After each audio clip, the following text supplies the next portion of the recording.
என்னை அடித்தா சாவடித்தாலும் சரி நான் வெளியே வர முடியாது. அர்ச்சகர் அந்த கையில் தீபார்த்தனை பண்ண தட்டாலே என்னை அடித்தாங்க. இழுத்து தரன்னு அந்த அம்மன் சிலைக்கு தாண்டினோடனே ஒரு கோபுரம் இருக்கும், அந்த கேட்டு, அந்த கோயில் கோட்டில் வெளில என்னை தூக்கி போட்டாங்க. அதாவது நீங்கள் தொட்டு நீங்கள் பூஜை செஞ்சீங்க, பயிற்சி பண்ண இடங்கள்ல சிலைகள்ல பேனரு நாங்கள் வச்சு இந்த போர்டுகள் எல்லாத்தையுமே சீரழிச்சு எல்லாத்தையும் உடச்சி நொறுக்கி இருக்கிறாங்க. அப்போ இந்த அதிமுக அரசு எவ்வளோ வன்மமும் எவ்வளோ சாதி வெறியிலும் சாதி தீண்டாமையும் எவ்வளோ உறுதியாக பண்ணியிருக்காங்க பாருங்க.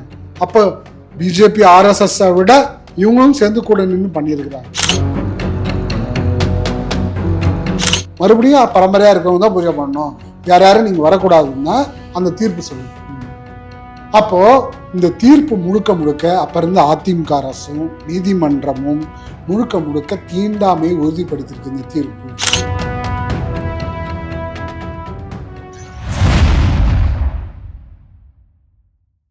வணக்கம், சதீஷ்குமார் டானஸ் சார். வணக்கம் சார். வணக்கம். மீண்டும் உங்களோட உரையாடுவதில் மிக்க மகிழ்ச்சி. நீங்கள் கடந்து வந்த பாதை ரொம்ப பெரிய பாதை. அதற்கு ரொம்ப தைரியம், மனதிடம், எல்லாத்தோடையும் முக்கியமாக மக்களுடைய அன்பும் ஆதரவும் வேண்டும்.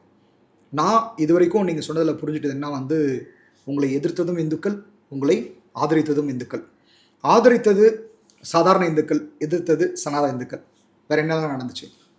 பெரியார் சிலைக்கு மாலை போட்டேன் இல்லைங்களா, அதில் போட்ட கொஞ்ச நேரத்தில் இந்து முன்னணி, பிஜேபி, RSS, விஸ்வ இந்து பரிஷத் போன்றவங்க எல்லாம் மதமாற்றம் பண்ணுறியா, எதுக்கு அர்ச்சகருடைய மாலை போடுற, கொஞ்சமாக அறிவு இருக்குதா, எப்படி போடுவாங்க உங்களை அப்படின்னு சொல்லி வாக்குவாதம் ஆகி அடிதடி தள்ளுமுள்ளாக ஆச்சு. ஆனவுடனே அப்போ போலீஸ் வந்தாங்க, அட்வொகேட்ஸ் வந்தாங்க, எல்லாம் கலைச்சி அமுச்சு விட்டுட்டாங்க. அதன் பிறகு தமிழ்நாடு ஃபுல்லாக அன்றைக்கி செப்டம்பர் 17, 2010 அன்றைக்கி தமிழ்நாடு ஃபுல்லாக 6 கோயில்கள்லையுமே கோயில் உள்ள போய் பிரச்சாரம் பண்ணோம், நோட்டீஸ் கொடுத்து. கருவறை தீண்டாமல் ஒழிப்போம், அனைத்து சாதி அர்ச்சகர்களை கருவறையில் நிலைநிறுத்துவோம்னு சொல்லி பிரச்சாரம் பண்ணி எங்களை பணியானை செய்யுங்கன்னு சொல்லி பிரச்சாரம் பண்ணோம்.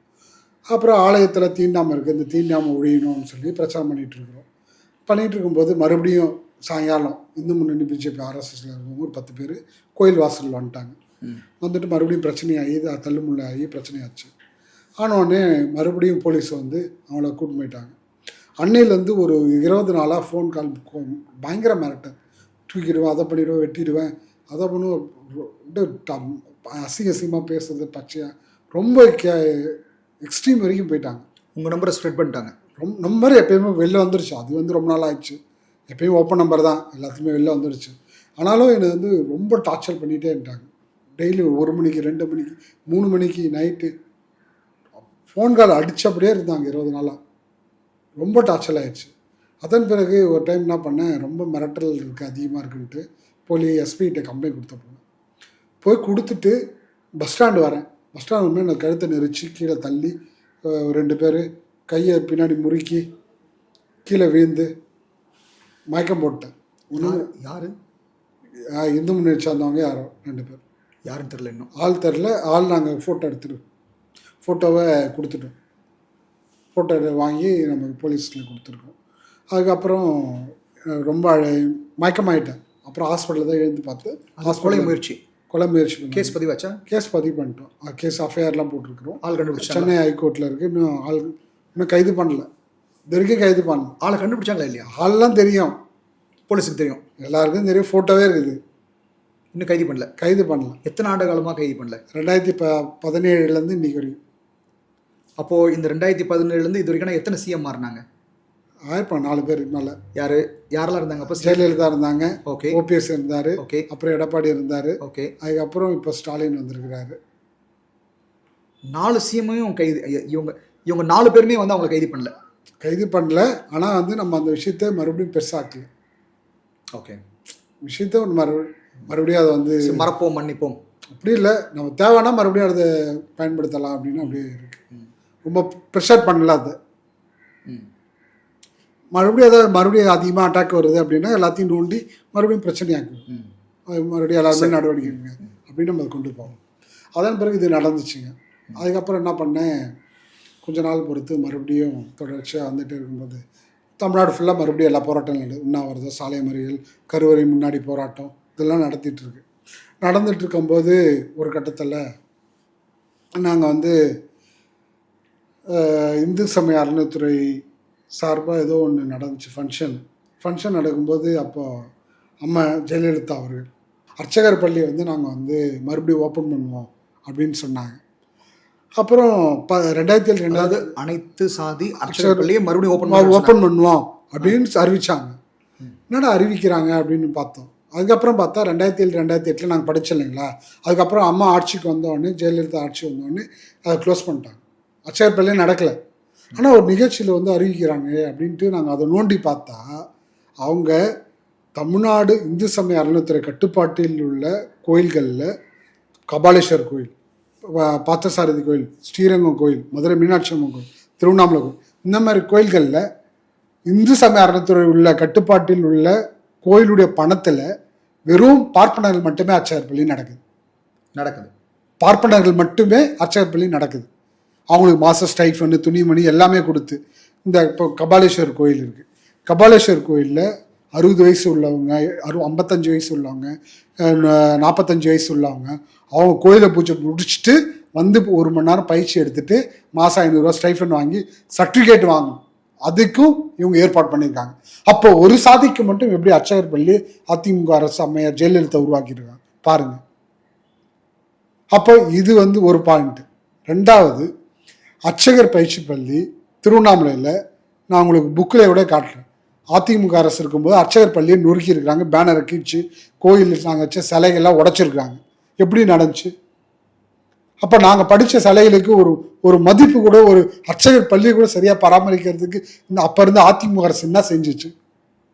அதாவது நீங்கள் தொட்டு நீங்கள் பூஜை செஞ்சீங்க, பயிற்சி பண்ண இடங்கள்ல சிலைகளை, பேனரு, நாங்கள் வச்சு இந்த போர்டுகள் எல்லாத்தையுமே சீரழிச்சு எல்லாத்தையும் உடச்சி நொறுக்கி இருக்கிறாங்க. அப்போ இந்த அதிமுக அரசு அப்போ என்ன பண்ணுச்சு? நீங்கள் பயிற்சி பெற்ற அந்த சிலைகளை நீங்கள் உருவாக்கின அந்த நாங்கள் சிலைகள் உருவாக்குற சிலைகள் இன்னைக்கு உடச்சி வச்சிருக்கிறாங்க. அப்போ இந்த அதிமுக அரசு எவ்வளோ வன்மமும், எவ்வளோ சாதி வெறியிலும், சாதி தீண்டாமையும் எவ்வளோ உறுதியாக பண்ணியிருக்காங்க பாருங்க. அப்போ பிஜேபி ஆர்எஸ்எஸ்ஸை விட இவங்களும் சேர்ந்து கூட நின்று பண்ணியிருக்கிறாங்க. அப்போ அதிமுக அரசு எப்படி இருந்து அந்த 10 ஆண்டுகளில் எங்களுக்கு எவ்வளோ தெரியுமா? 207 மாணவர்கள் நடுத்தரில் உட்காரோம். ஏதோ நாதி இருந்துச்சா கேட்கறது கூட? எதுவுமே இல்லை. அப்போ வந்து ஏடிஎம்கே வந்து பிஜேபியுடைய ஆர்எஸ்எஸ் முகமாக செயல்படுச்சு. ஆமாம். அப்போ இவ்வளோ 5 வருஷம் முடிச்சார்ல இந்த ஆட்சியை, அதுதான் சொல்கிறேன். ஸ்டாலின் ஐயா அது சொல்கிறேன். என்ன அட்வான்ஸ்மெண்ட்ஸ் வந்துச்சு? இந்த 10 ஆண்டுகளில் எடப்பாடியும் அம்மையார் ஜெயலலிதா அவர்களும் பிஜேபி ஆர்எஸ்எஸ் செய்ய வேண்டிய விஷயத்த இவங்க செய்கிறாங்க ஆட்சியில் இருந்துட்டு. ஆனால் 2 பேருடைய கொள்கை என்னன்னா, ஒற்றை கொள்கை என்னன்னா, சாதி தீண்டாமையை உறுதிப்படுத்தணும், கோயிலில் பரம்பரையாக இருக்கிற அர்ச்சகர்கள் மட்டும்தான் இருக்கணும், வேற எந்த சாதியினர் வரக்கூடாதுன்றது அவங்களுடைய நிலைப்பாடு. அப்படி வரணும்னு நினச்சிருந்தா 10 ஆண்டுகளில் நாங்கள் உள்ளே போயிருக்க முடியும். எங்களை தாக்கப்பட்டவங்க வந்து நடவடிக்கை எடுக்க முடியும். அதே மாதிரி பெரிய கோயில்களில், ஆகம கோயிலில் அப்பாயின்மெண்ட் இருக்க முடியும். ஏன் பண்ண முடியல? 2015 உச்சநீதிமன்றத்தில் வழக்கு நடக்குது. அந்த வழக்கில் மூத்த வழக்கறிஞர் வைக்கணும்னு சொல்லி கோரிக்கை வைக்கிறோம்.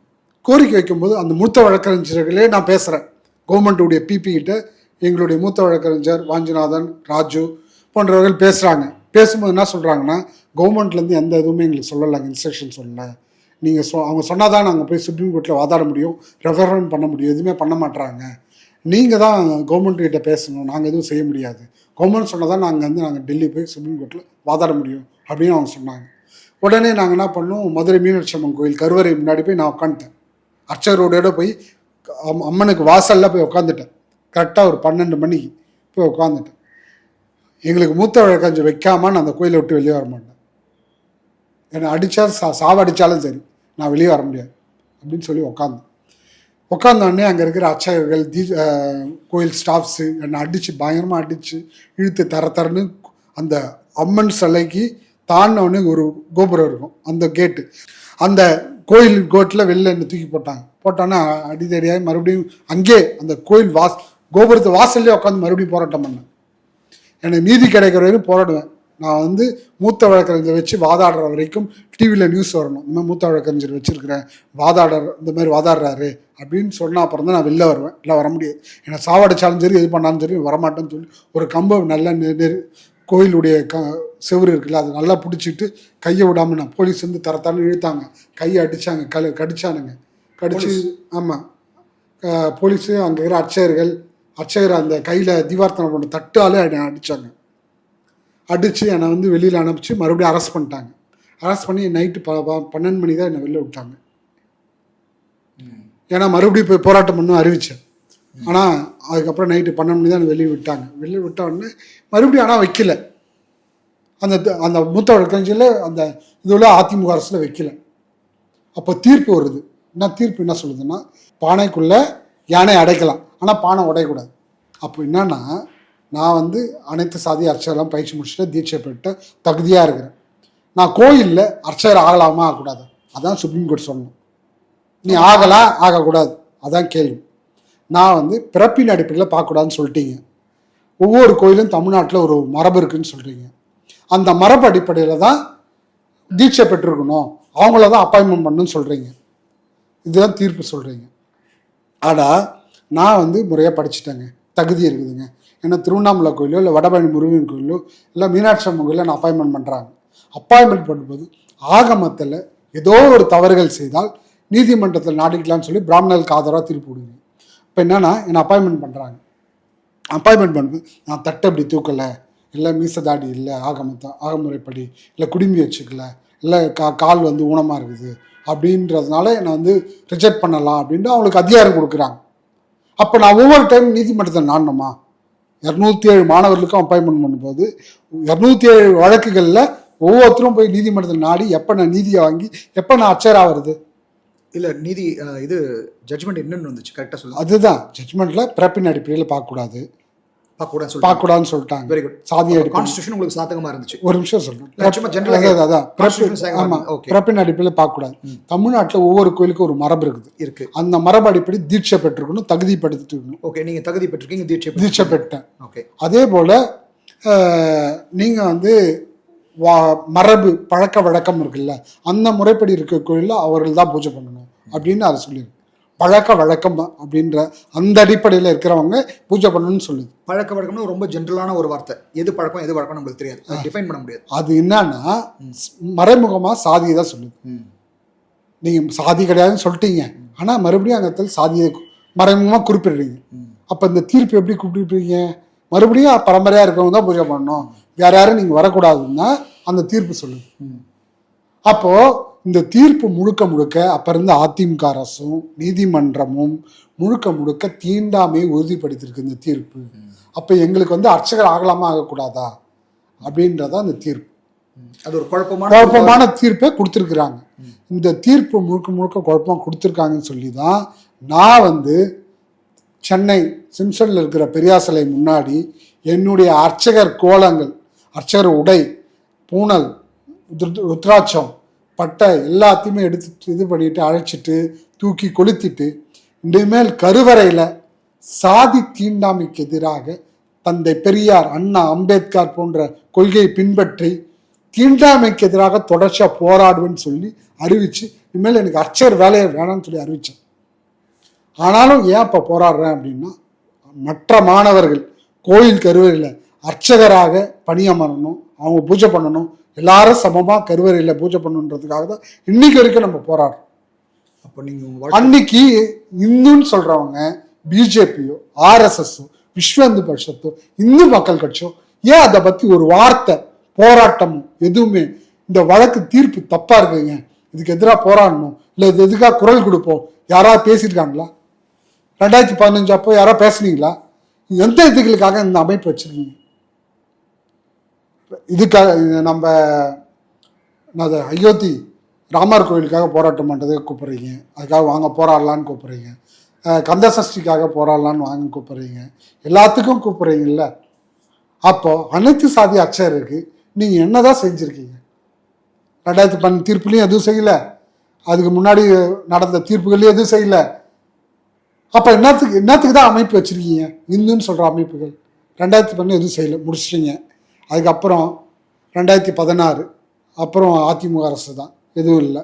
2020 வரைக்கும் அதிமுக அரசு தான், எந்த இதுவுமே எடப்பாடி பண்ணல, சுத்தமாக குழி தோண்டி பொச்சிட்டாரு. அனைத்து சாதி அச்சய திட்டத்தை குழி தோண்டி புடைச்சதில் அனைத்து சாதி முடிச்சிட்டாங்க. அதன் பிறகு 2021 எல்லா தேர்தல் வந்துருச்சு. எல்லாரும் வாக்குறுதி கொடுக்குறீங்க. அதில் எடப்பாடி வாக்குறுதி கொடுக்குறாரு. நாங்கள் முதல் அர்ச்சகரை அப்பாயின்மெண்ட் செஞ்சுட்டோம், நாங்கள் அனைத்து சாதி அர்ச்சக திட்டத்தை நிறைவேற்றிட்டோம்னு சொல்லி பேசுகிறீங்க. எங்கேயா நிறைவேற்றுனீங்க? அதிமுக அரசு இருக்கும்போது, எடப்பாடி அவர்கள் ஆட்சியில் இருக்கும்போது ஒரு கோயில் அப்பாயின்மெண்ட் பண்ணாங்க. மதுரையில் ஒரு ஐயப்பன் கோயிலில் நான் பிராமின் அர்ச்சகரை அப்பாயின்மெண்ட் பண்ணிட்டாங்க. எப்படி பண்ணாங்க அப்படின்னா, தெரியாமல் பண்ணிட்டாங்க, தெரிஞ்சு பண்ணலை. தெரியாமல் ஒரு அப்பாயின்மெண்ட் நடந்துருச்சு. அது எப்படி சார் அரசு தெரியாமல் அப்பாயின்மெண்ட்? ஏங்க, அதாவது அந்த கோயில் விளம்பரம் வருது, விளம்பரத்தில் ஏதோ அப்ளை பண்ணி ஏதோ அந்த பையன் வாங்கிட்டாப்புல. அந்த வாங்கினது வாங்கி பூஜை பண்ணுறாப்புல. பூஜை பண்ணி 8 மாதம் ஆச்சு. ஒரு அப்பாயின்மெண்ட் கொடுக்குறீங்கன்னு வச்சுக்கோங்களேன். இது என்ன திட்டம், எவ்வளோ பெரிய முக்கியமான திட்டம். இந்த முக்கியமான திட்டத்தில் படித்த மாணவருக்கு ஒரு அப்பாயின்மெண்ட் கொடுத்துருக்கோன்ட்டு ஒரு பெரிய விழா நடத்தி ஒரு அப்பாயின்மெண்ட் கொடுத்துருக்கணுமா இல்லையா? ஒரு ஹெச்ஆர்என்சி கொடுத்துருக்கணுமா இல்லையா? இந்த அப்பாயின்மெண்ட் நடந்ததே சிஎம்க்கு தெரியாது. அது தெரியுமா? எடப்பாடிக்கு தெரியாது. இந்த 11 பேர் சுட்டது தெரியாத மாதிரி 11 பேர் தூத்துக்குடியில் 11 பேர் சுட்டது மாரி அனைத்து சாதி அர்ச்சகரில் ஒரு அப்பாயின்மெண்ட் செஞ்சுருக்காங்கன்ட்டு எடப்பாடிக்கே தெரியாது. இப்படி ஒரு அப்பாயின்மெண்ட் நடந்துருக்கு. அதை நாங்கள் வெளியே கொண்டாடுறோம். டிஎன்ஏன்ற பத்திரிகை மூலமாக அப்போ ரிப்போர்ட்டர்கிட்ட சொல்லி இந்த விஷயத்தை கொண்டு போய் இதை ஹைலைட் பண்ணி அப்போ வெளியே கொண்டு வரோம். கொண்டு வந்த அப்புறம்தான் மதுரையில் இருந்த அப்போ கலெக்டர், அப்போ இருந்த ஹெச்ஆர்என்சி கமிஷனர், அப்போ இருந்த முதலமைச்சர் எடப்பாடி எல்லாரும் என்ன சொல்கிறாங்க தெரியுமா? ரங்கநாதன் தான் இதை பிரச்சனை பண்ணி தேவையில்லாமல் பெரிய பிரச்சனை ஆகிட்டாப்புல. இது அப்படி நாங்கள் அப்பாயின்மெண்ட்டே பண்ணலைங்க, இவரா புரளையை கலப்புறாரு, நாங்கள் அப்படி ஒரு அப்பாயின்மெண்ட்டே பண்ணலைங்க அப்படின்னு சொல்லியிருக்காரு. அதுக்கப்புறம் ஆதாரத்தோடு தூக்கி போட்டான்னு ஆமாங்கன்னாரு. அப்புறம் பணிஞ்சிட்டாங்க, ஆமாம் போட்டிருக்கிறாங்க அப்படின்ட்டு. ஆனால் அந்த கோயில் போட்டது ஒழுங்காக போட்டிருக்கணுமா இல்லையா? இந்த திட்டம் எதுக்கு? ஆகம கோயிலில் எல்லாம் சமமாக பூஜை பண்ணதானே இந்த திட்டம். ஏன் எடப்பாடி அந்த கோயிலில் போடாமல் வேற ஆகமம் இல்லாத கோயிலில் போட்டீங்க? சரி, அப்போ முழுக்க அவர் ஒரு பொய் பிரச்சாரத்தை கலப்புறாரு. பொய் பிரச்சாரத்தை அவர் பெம்பரிக்கிறார். அதை தான் வெளியே சொல்றாரு. இது ஒரு பக்கம் நடந்துச்சு, ஒத்துக்கிட்டார். அப்பாயின்மெண்ட் நடந்துச்சுன்னு ஒத்துக்கிட்டார். 2021 எலெக்ஷன் வருது, அப்போ விளம்பரம் வருது. அப்போ தேர்தல் அறிக்கையில் நாங்கள் அனைத்து சாதி அர்ச்சகரில் முதல் அப்பாயின்மெண்ட்டை நடத்திட்டோன்னு சொல்லி நீங்கள் என்ன சொல்கிறது, மகிழ்ச்சியும் உங்களுடைய சந்தோஷத்தையும் உங்களுடைய வெற்றின்றதை நீங்கள் கொண்டாடுறீங்கல்ல. அங்கே நடந்தது ஆகமம் இல்லாத கோயில். ஒரு பொய் பிரச்சாரத்தை பண்ணுறீங்க. ஒரு முறையான உங்களுக்கு எதுவுமே தெரியாமல் நாங்கள் சொன்ன அப்புறம் தான் தெரியுது. அது கூட முறையான அப்பாயின்மெண்ட் கூட கிடையாது. அதுக்கு நீங்கள் சந்தோஷப்படுறீங்களே, இது எப்படி சரியாக இருக்கும்? அப்போ இதையே உங்களுக்கு தெரியும். அவர் எடப்பாடியுடைய கருத்தோ எடப்பாடியுடைய அறிக்கையோ எப்படிப்பட்ட அறிக்கைன்னு உங்களுக்கு தெரிஞ்சிருக்கும். ஒரு விஷயம், இப்போ 2021 எலெக்ஷன் வருது. எலெக்ஷனில் தேர்தல் அறிக்கையில் எல்லாரையும் எடப்பாடி ஒன்று சொல்லிட்டாப்புல. அதன் பிறகு திமுகவில் ஒரு அறிக்கை வருது. சொல்லுங்க. இல்லை, திமுக அறிக்கையில் வந்துச்சா? அதுதான் சொல்லுவாங்க. திமுக அறிக்கை ரெடி பண்ணுறாங்க. ரெடி பண்ணும்போது என்கிட்ட கேட்டாங்க, திமுக சைடில் இருந்து என்கிட்ட நிறைய பேர் கேட்டாங்க, உங்களுக்கு என்னென்ன மாதிரி கோரிக்கை வேணும், என்ன மாதிரி செய்யணும் அப்படின்றத என்கிட்ட கேட்டாங்க. நான் சொன்னேன், தமிழ்நாடு ஃபுல்லாக 6 பயிற்சி பள்ளிகள் உடனடியாக திறக்கணும். 6 இல்லை, அதை தாண்டி எல்லா மாவட்டங்களையும் திறக்கணுன்றது என்னுடைய கோரிக்கை. ஃபஸ்ட்டு.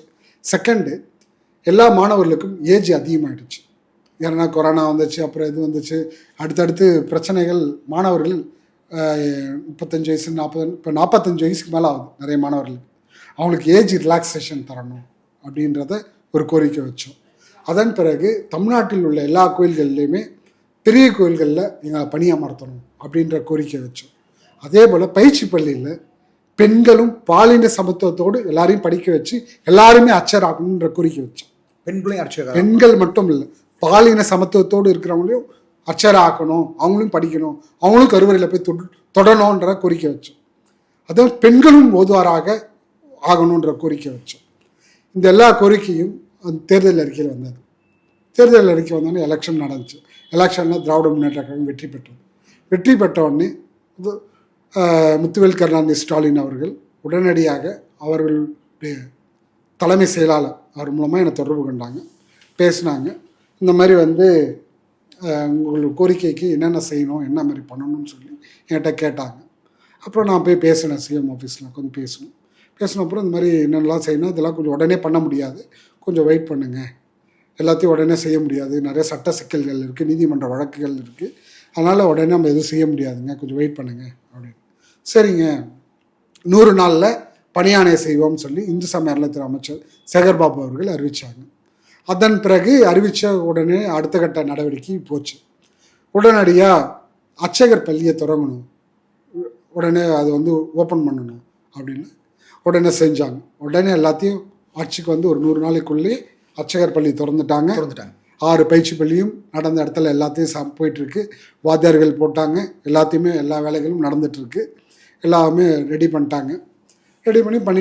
அதில் வந்து விளம்பரத்தில் பெண்களும் பாலின சமத்துவத்தோடு விளம்பரம் பண்ணலான்னு சொல்லி அறிவிச்சிட்டாங்க. ஒரு சிறப்பான ஒரு விஷயத்தை கொண்டு வந்தாங்க. இந்தியாவிலேயே கோயில்களில் பெண்களும் படிக்கலான்னு சொல்லி அறிவித்தது வரலாற்றிலே இதுதான் முதல் தடவை. இப்போ படிக்கிறாங்க பெண்கள் இப்போ படிக்கிறாங்க. ஒரு நிமிஷம் சொல்கிறேன். இது அறிவித்தாங்க. அதன் பிறகு ஏஜ் ரிலாக்ஸேஷன் கேட்டிருந்தோம். அதுவும் உடனடியாக அது என்ன பிரச்சனைன்னா, இந்து சமய அறநிலையத்துறையில் அப்போ குமரகுருபன் சொல்லி ஆணையர் அவர் தான் இருந்தார்.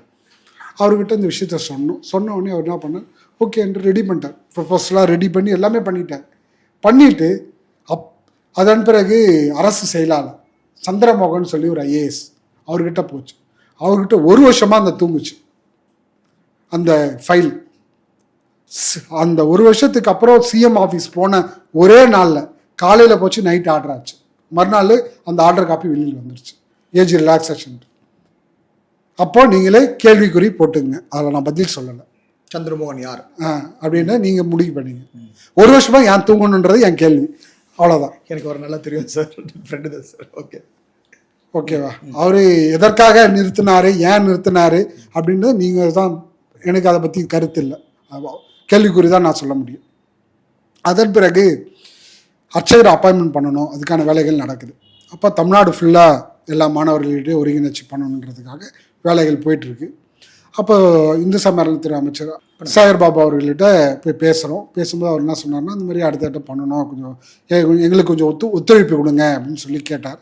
நான் ஒத்துழைப்பு கொடுத்தேன். மாணவர்கள்ட்ட பேசுறது, அந்த மாதிரி அடுத்த கட்ட நடவடிக்கை என்னென்ன செய்யணுன்றதை அவங்களுக்கு ஆர்கனைஸ் பண்ணி தகவல்கள் சொல்கிறது, என்னென்ன பிரச்சனைகள் இருக்குன்றதை அவருக்கு தெரியப்படுத்துறது, எல்லாத்தையுமே கொடுத்தோம். அதன் பிறகு அர்ச்சகர் விளம்பரங்கள் சொல்கிறாங்க, வேலைவாய்ப்புக்கான விளம்பரங்கள் 600 விளம்பரங்கள் பண்ணாங்க. அப்ளிகேஷன் வந்து எல்லாம் கொடுக்க ஆரம்பித்தாங்க. கொடுக்கும்போது நான் போய் கேட்கும்போது சில கோயில்களில் சில அதிகாரிகள் வந்து கொடுக்கல. இந்த மாதிரி இந்த காஸ்ட்டுக்கு வந்து கொடுக்கூடாது, ஏன்னா பரம்பரையாக இருக்கிற அர்ச்சகர்கள் பிராமணிகள் மட்டும் தான் அப்ளிகேஷன், உங்களெலாம் கிடையாது. அவங்க இன்டர்னலாக முடிவு பண்ணிக்கிறாங்க. அவங்களாம் முடிவு பண்ணிக்கிறாங்க, அந்த அதிகாரியே முடிவு பண்ணிக்கிறாங்க. உடனே நாங்கள் என்ன பண்ணோம், கமிஷனர் இப்போ இருந்த குமரகுருவன் அவர்கள்ட்ட சொன்ன இந்த மாதிரி கொடுக்க மாட்டாங்க, எந்தெந்த கோயிலில் கொடுக்கலையோ அந்த பேர் அவங்க யாருன்றது எனக்கு சொல்லுங்கள், நான் மறுநாள் வந்து கொடுக்க சொல்கிறேன். உடனே முதல் சிஎம் ஆஃபீஸ்க்கு சொன்னோம். சிஎம் ஆஃபீஸ்லையும் கூப்பிட்டு கமிஷனர்கிட்ட பேசினோம். அடுத்த 10 நிமிஷத்தில் யார் பேர் உடனே சஸ்பெண்ட் பண்ணுங்கன்ட்டு சஸ்பெண்ட் பண்ணிட்டாங்க. சஸ்பெண்ட் பண்ணிட்டு அதன் பிறகு அதுக்கப்புறம் தான் பிரச்சனை என்னென்னா, சஸ்பெண்ட் பண்ணதுனால அங்கே இருக்கிற அந்த அதிகாரிகள் பிஜேபியோ இல்லை ஆர்எஸ்எஸ் ஆதரவாளரோன்னு தெரியல, உடனடியாக எல்லா அந்த 600 அர்ச்சகர்களுடைய விளம்பரம் இருக்குது இல்லைங்களா, உடனே நீதிமன்றத்தில் போய் வழக்கு போட்டு அதை ஸ்டாப் பண்ணிட்டாங்க. ஸ்டாப் பண்ண உடனே மறுபடியும் என்ன பண்ணுறது, அப்பாயின்மெண்ட் பண்ணணுமே அப்படின்றதுனால மறுபடியும் 300 அப்பாயின்மெண்ட்டு மறுபடியும் கிரியேட் பண்ணி மறுபடியும் வெளிப்படுத்துகிறாங்க. அதில் அப்ளிகேஷன் அந்த இடத்துலையும் அப்ளிகேஷன் தரலை சில பேர், அதுக்கு சில பேர் வழக்கு போனாங்க. அதில் வந்து நம்ம மாணவர்கள் ஒரு 70 பேர் அப்ளை பண்ணாங்க. அனைத்து சாதி அர்ச்சகர் மாணவர்கள் 70 பேர் அப்ளை பண்ண அப்புறமும் அதில் வந்து செலக்ட் பண்ணதில் இன்டர்வியூ வச்சாங்க. அதில் 24 பேர் தான் செலக்ட் ஆனாங்க. 29 பேர், 207 பேர் படித்து இப்போ 24 பேர் இல்லை அது வந்து 207 பேர் படித்தோம். அப்ளிகேஷன் விளம்பரம் படுத்தும் போது அப்ளை பண்ண வந்து 67 பேர் தான், ஏன்னா மற்றவங்களுக்கு ஏஜ் அதிகம். 2007 அன்று தொடங்கிய பயணம் 2021 24 மாணவர்களை வெற்றி பெற செய்தது. இது ஒரு சாதனை தான்.